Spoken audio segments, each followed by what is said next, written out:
Trent Case here. This is my moocmooc video for our day 2 experiment. And I want to start off by saying that I haven't always been a teacher. I love teaching. I love writing. And I do consider myself a teacher and writer. But these haven't always been things that I have identified myself as. So when I think about questions like, what type of learning do you value, or what type of learning do you value most, however you want to put the question, I think about doing. While I value all learning, I prefer learning by doing.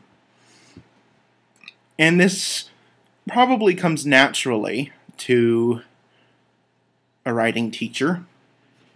Well, at least one who engages in current writing processes. That the best way students learn how to write is through writing, is by practice, is by doing, it is by learning how to fail, which is an important concept that many students fail, which is an important concept that many students have trouble grasping, that failure is okay. I say all this to come back around to what I said at the beginning, which was I have not always been a teacher. When I was younger, I helped my father a lot, who by trade is an electrician, and I would help him do all sorts of little projects. I've helped him lay brick. I've helped him pour cement. I've helped him landscape an entire backyard. I've helped him build things out of wood, out of metal. Things that I am never very good at, though my dad would probably say that I am handy. But my calling has always been a life of the mind. But I think learning by doing has always been something that in my family, for example, has been prized. And so I value it as well. And I think about, how do we learn in the digital age? Which is a question that kept me up many nights. And I think we learn by exploring, by doing, by going somewhere, whether virtually or physically, or both. This is a profound concept that many students don't understand.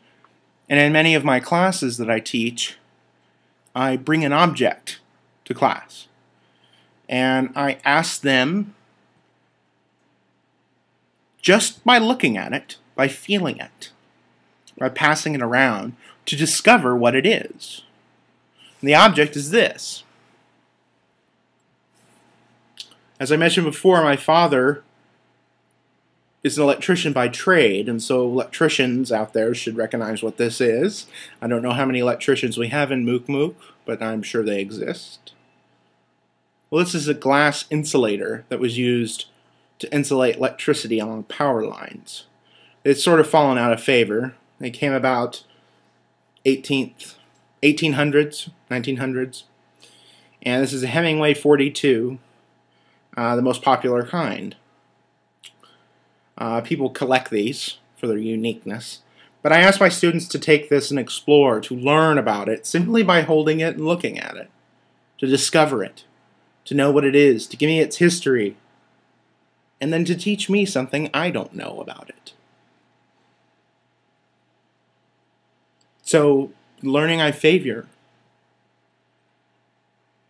is by doing, and by doing, my students teach me. I know, it seems sort of silly, doesn't it? Seems sort of something from Dead Poet Society. But it's not. It's really fun. And so I wonder how many of you will try and figure out the history of this.